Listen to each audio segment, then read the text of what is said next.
السلام عليكم ورحمة الله وبركاته. ازيكم يا حبايبي؟ عاملين ايه؟ فيديو جديد معاكم النهارده وروتين جديد. يا رب يعجبكم، واهم حاجه ما تنسوش اللايك والاشتراك وتفعيل زر الجرس. ايه دي يا سمسمه؟ النهارده دوت فيديو ان شاء الله، فيديو مشتريات شهر 9. قلت اعمل معاكم كده اوريكم انا بشتري ايه. انا هنا جبت في الاول دي نص كيلو سجق بلدي، ودي كيلو لحمه مفروم نصين، ودوت كيلو ونص لحمه بلدي. ده كده قسم اللحوم. غير كده الفيديو اللي فات كنت منزله لكم الفراخ. وزي ما قلت لكم كل فيديو روحوا اتفرجوا عليه وقولوا لي انتوا اتفرجتوا عليه. المهم، اللهم صل على النبي. دي مشتريات اللي بتكفيني ويعني وبتمشي بيتي. في ناس بتجيب اكتر، في ناس بتجيب اقل، كل واحد ربنا يعينه وكلنا بنزق في بيوتنا وكلنا بنمشيها بالطريقه اللي احنا كل واحده شايفه ان دي صح. نبدأ كده ونقول بسم الله. جبت دول 3 كيلو سكر على ما اجيب التموين، وجبت الزيت دوت على الازازتين بتوع التموين بيكفوني برضو. وكانش عندي خل، جبت خل، وجبت ربع شاي، ودي كرتون صابون اسمر. مش بحب انا الصابون السايل، يعني الناس كتير هتستغربني. انا ما بحبش الصابون السايل. ليه؟ ما اعرفش. ودي باكيتة صابون بريح. المشتريات دي كلها مشتريات ايه شهرية، يعني اللي هيكفوني بإذن الله طول الشهر. والاريال ده انا غسلت فوق اوتوماتيك. جبت الكيس دوت، جبت واحد الكبير دي كيلو ونص، والاتنين دول كيلو. واحد ب65، والاتنين دول تقريبا الواحد ب45.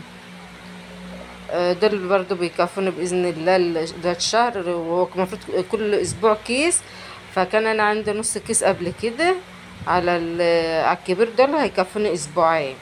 الكيلو هو كيلو ونص ده بيكفيني يعني أسبوع بتاع دوت 10 أيام مش زي الكيلو.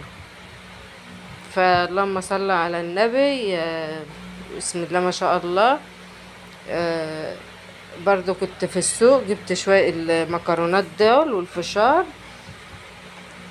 يعني الحاجات ايه اللي انا شايفه ان هي ممكن ان انا استهلكها طول الشهر. اللي احنا معنى كده ان احنا مش هنشتري، لا، اللي هيخلص هنجيبه، بس يعني ايه، دي التقريبيه اللي تمشينا طول الشهر.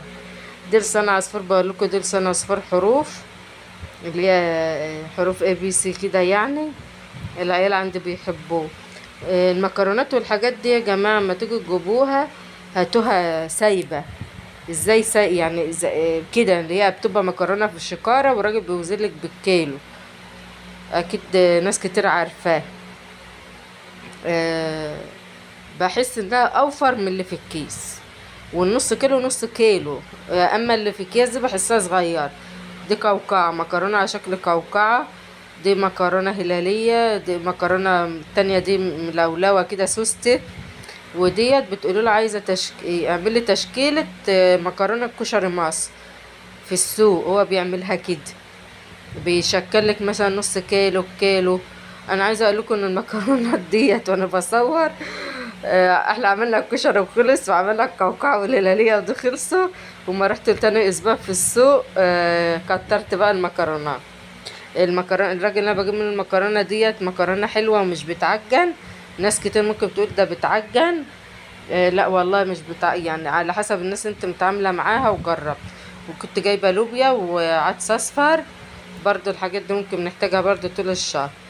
وبرضو ما خدت المصروف كده رحت سوقت تسوقه يعني محترمه كده، ممكن تكفيني اسبوعين 10 ايام. جبت طماطمي وخياري وبطاطس والفلفل. الفلفل كان ب15. الطماطم والبطاطس واخدين الترند اليومين دول طبعا. 25 و25. الليمون ارخص منه ما فيش ب5 جنيه، والكيلو وربع. زي ما انت عايزه. جبت كيلو بقى، قلت يلا يا ولا اشربوا بقى بدل المانجا. اشربوا ليمون كتير او منه تهدى اعصابنا. والبرنجان برضو كيلو وربع ب5، وفي والكيلو ونص ب10. جبت خضرة عشان كنت هحشي. الخضرة برضو راكبة ترند اليومين دول مع نفسها كده. وجبت للعيال 2 كيلو عنب. لا يا رب، ده كان كيلو ونص ب50. كنتش لسه غسلته. فالتسوية دي ممكن تكفيني ايه زي ما قلتلكوا كده 10 ايام. يبقى انا كده ايه، شفت اللي بقولك ناموا في بطن وبطيخة صفي. اللحمة في التلاجة والفراخ وقت ما احنا اليومين دول بقى نزلنا دروس، وانا بودي ابني الصغير، لان احنا يعني في مكان بعيد وبيعدي سكة كبيرة، بنعدي طريق سريع، طريقين والله مش طريق. وكده فانا بروح مع ابني. فايام الدراسة دي بتبقى شغلان، لازم اخلص الورق قبل ما امشي عشان اخواتي التانيين بيجوا وكده فعاملة زي الوظيفة بالظبط.